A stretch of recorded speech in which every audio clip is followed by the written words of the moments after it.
It all began with a door hidden beneath a forgotten section of the Hoover Building where dust layered over secrets decades old. Newly appointed FBI Director Kash Patel walked with purpose, the soles of his boots echoing ominously through the narrow underground corridor. He held in his hands a declassified warrant, one he personally pushed through the President's Emergency Transparency Act, which he helped draft after assuming office. Patel was no ordinary FBI director. A former chief investigator who had spent years peeling back layers of deep state corruption, Kash had been appointed not just to lead the bureau but to cleanse it. And he knew exactly where to begin. Behind that vault door lay sealed files locked since 2016, records related to Operation Stargazer, a covert investigation quietly shelved by senior DOJ officials during the final months of the Obama administration. The target, Hillary Rodham Clinton. The room buzzed with cold fluorescence as the door creaked open. Patel was accompanied by Special Agent Dana Russo, a cyberforensics expert brought back from early retirement. Together, they stared at boxes labeled Project Keystone, Liberty Protocol, and most chillingly, Arkansas Ledger. Each one brimmed with hard drives, emails, foreign wire transfers, and signed affidavits alleging that the Clinton Foundation wasn't just a nonprofit but the central node of a global pay-to-play network. This one mentions uranium shipments, Dana whispered, pointing to a file marked Yellow Cake X, to Kazakhstan, through Canada. Under the approval of it. Hillary Clinton as Secretary of State, Patel finished grimly. The deeper they went, the more damning the evidence became. Whistleblower testimonies buried under sealed indictments.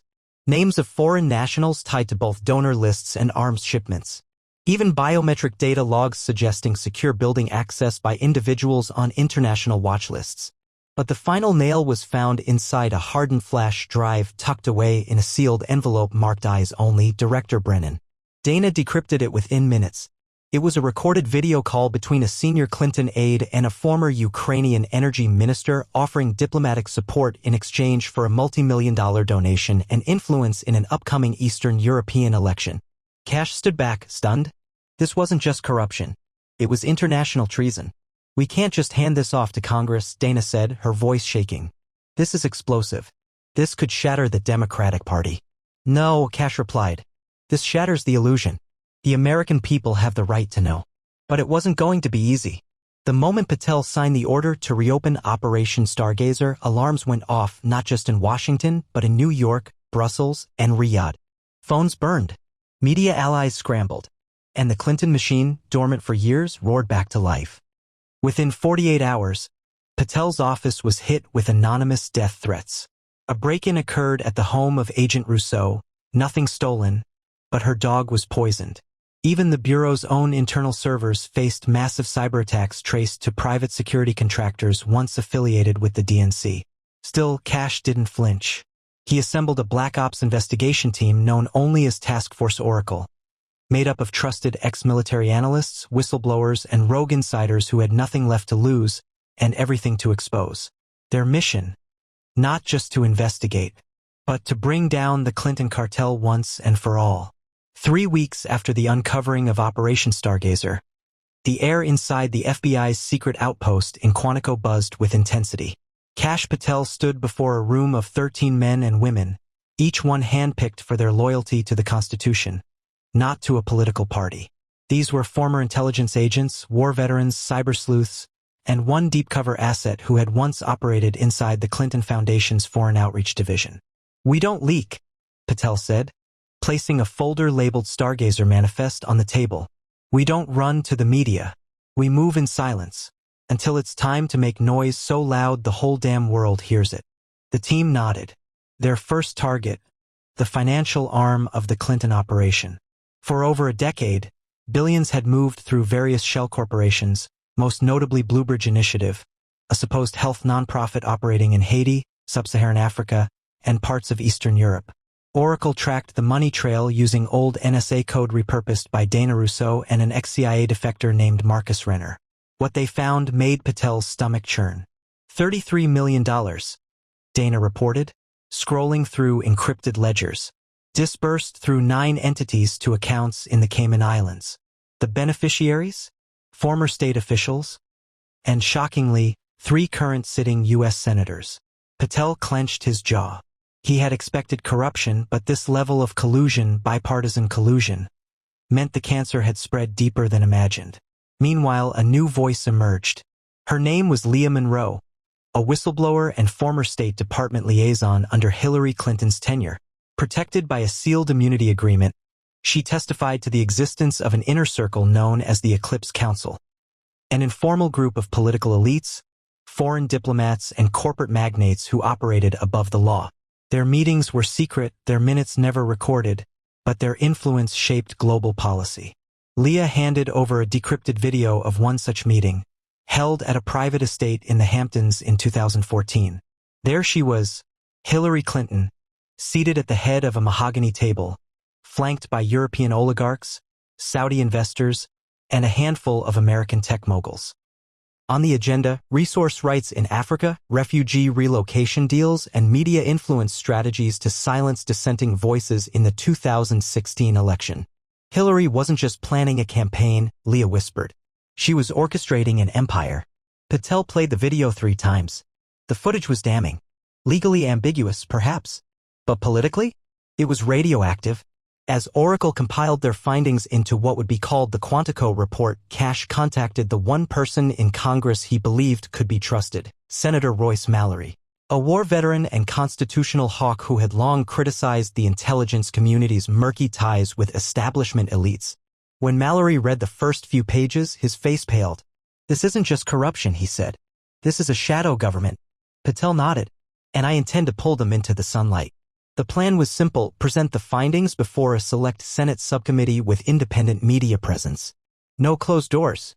No redactions. Live, televised testimony. But the leaks had already begun. Hours after Mallory's office requested a congressional hearing, every major outlet from CNN to the New York Times began running stories painting Kash Patel as a right-wing extremist with ties to conspiracy theorists. Social media erupted. Verified accounts spread a coordinated narrative calling the investigation a witch hunt, a desperate MAGA ploy, and Putin-inspired propaganda. But the real threat came offline. That night, Task Force Oracle's safe house in Virginia was firebombed. No casualties, thanks to a tip-off from a rogue NYPD detective who had once investigated Anthony Weiner's laptop and knew how deep the rabbit hole went. Still, it was a warning. "You can't stop what's coming," said a handwritten note left on Dana's doorstep. But they had no intention of stopping. Because what Kash Patel and Oracle were about to release would not just destroy Hillary Clinton's legacy. It would unravel the entire Clinton cartel. The morning of the Senate testimony arrived like a storm. At 9 a.m., Kash Patel, flanked by Agent Russo and Leah Monroe, stepped into the hearing chamber. It was standing room only. Media from around the globe filled the press gallery. Millions were watching live. On the docket, allegations of foreign collusion and criminal misuse of government power by the Clinton Foundation.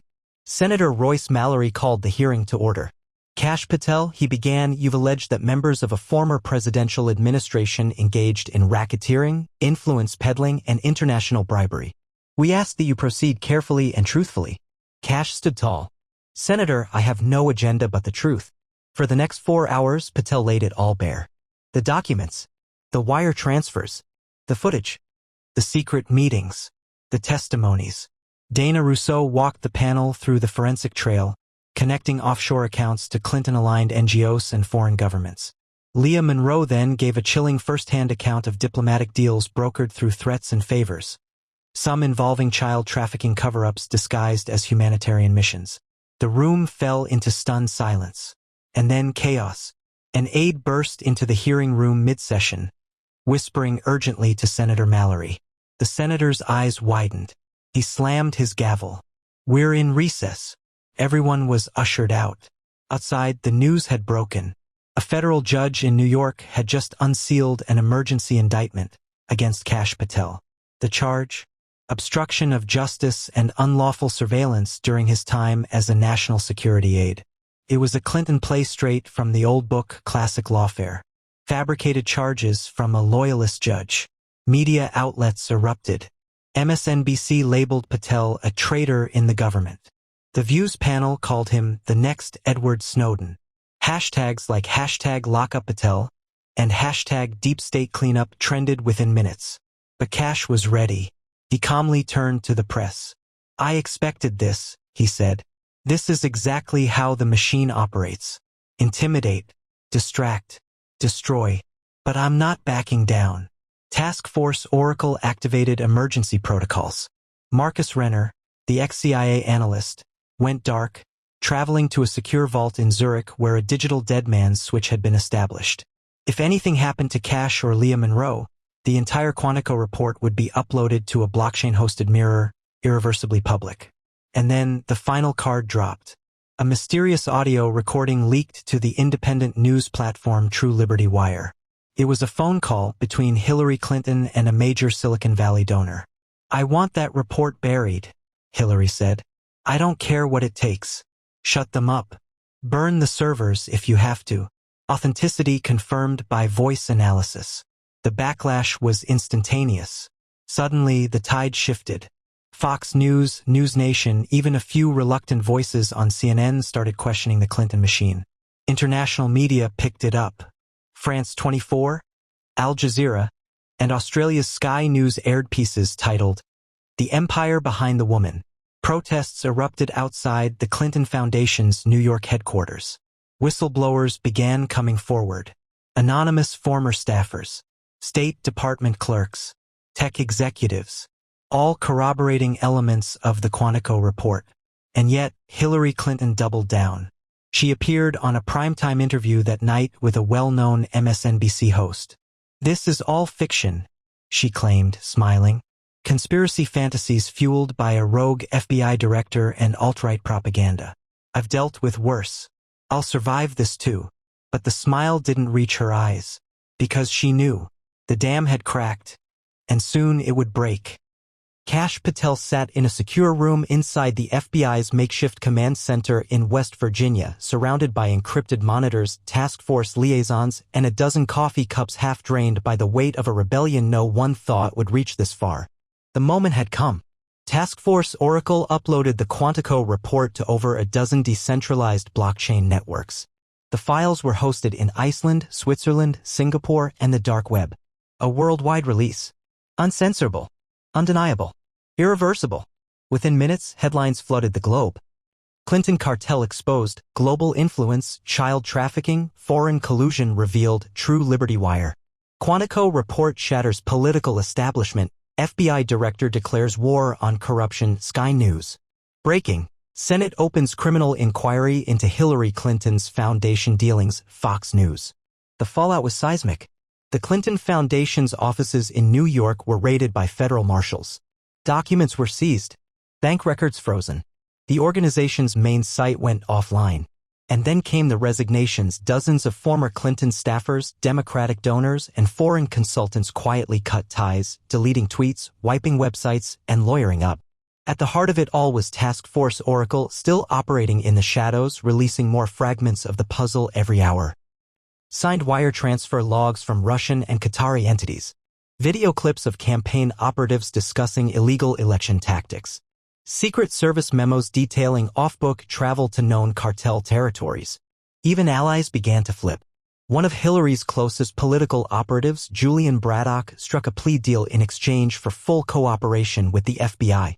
He confirmed on record that not only did Hillary approve every key operation, but that the Clinton machine also had deep influence over the DOJ and had blackmailed several federal judges for years. "None of us thought we'd be caught," Braddock confessed. "She made us believe we were untouchable." And then came the moment Kash Patel knew would shake the nation.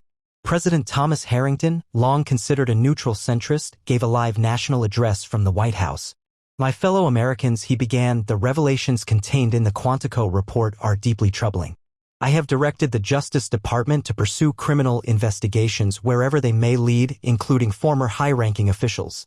No one is above the law." The screen cut to black. And just like that, the floodgates opened. Multiple grand juries were convened. Congress launched a full bipartisan inquiry into not only the Clinton Foundation but decades of shadowy foreign policy decisions, including questionable arms deals, foreign aid misappropriations, and corporate lobbying scams, all connected, even loosely, to the Clinton cartel. But Hillary wasn't done yet. On the fourth night of the crisis, a private jet registered to Clinton Global touched down in Dubai. Rumors circulated she had fled the country. Patel issued a warrant through Interpol for international surveillance, but Clinton, cunning as ever, issued a statement via video from an unknown location. "This is not justice," she said coldly. This is vengeance by radicals with a vendetta. I will return, and history will absolve me. The internet erupted. Memes, fury, support, mockery. But none of it mattered, because the law had been set into motion. And Kash Patel had one more trick up his sleeve. One final piece of the report was still unreleased. Project Black Star, the Clinton Cartel's alleged ties to an elite global child trafficking ring operating through so-called youth charities in Southeast Asia and Central America. Kash and his team had sworn not to release it until airtight evidence was secured and victims protected. Now, with the cartel wounded and their media shields failing, Patel authorized its release. What followed was unlike anything America had ever seen. It was dawn when the footage dropped.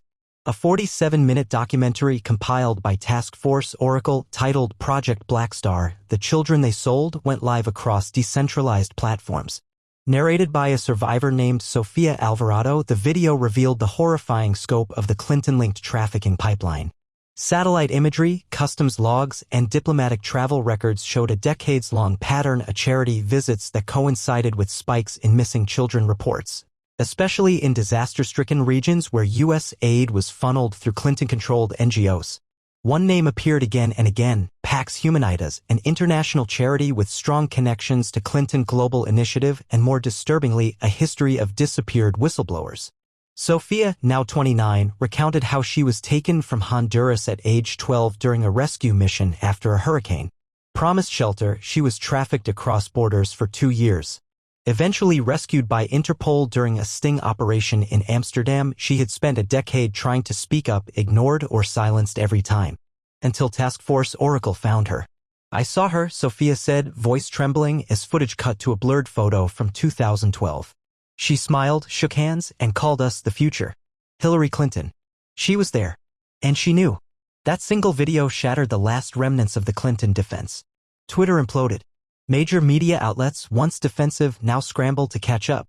CNN ran a rare apology segment. The Washington Post printed a stunning editorial titled, "We Were Complicit."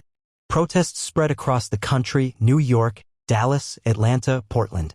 From left-wing social justice warriors to conservative patriots, Americans united in a fury never seen in modern political history.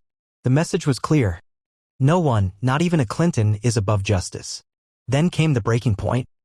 Interpol confirmed that Hillary Clinton had attempted to board a private vessel in the Aegean Sea using a falsified diplomatic passport. Greek authorities detained her on a yacht near Mykonos.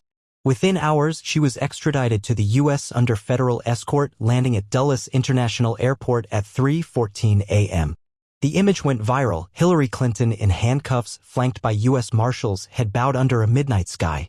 Kash Patel watched the footage from the command center. He didn't cheer. He didn't smile. He simply said, "Let the justice system do its job." Clinton was arraigned at the Federal District Court in Washington, D.C. The charges: racketeering, obstruction of justice, conspiracy to defraud the United States, and child trafficking. Bail was denied. She was remanded to federal custody. And with that, the Clinton cartel officially collapsed. Its executives were indicted. Its foundation dissolved. Foreign governments distanced themselves. Politicians on both sides of the aisle scrambled to scrub their connections, but Task Force Oracle released a supplemental list titled The Protected Ones, identifying dozens of officials complicit through silence or action. Meanwhile, Patel received death threats, calls from international intelligence agencies, bribes, promises of political ascension if he just let it die here. But he didn't flinch. Instead, he stood before the American people one last time. "We were never meant to live under rulers," he said from the FBI's podium. "This is the land of the free, not the land of the connected, not the land of the cartel." The truth came late, but it came. And now we rebuild. Kash Patel became a national hero overnight. His approval rating soared. Hollywood announced a film deal. Books were optioned. But more importantly, Americans had hope again. The swamp hadn't just been drained. It had been scorched, purified by truth and sacrifice. And for the first time in decades, Washington, D.C. felt like it belonged to the people again.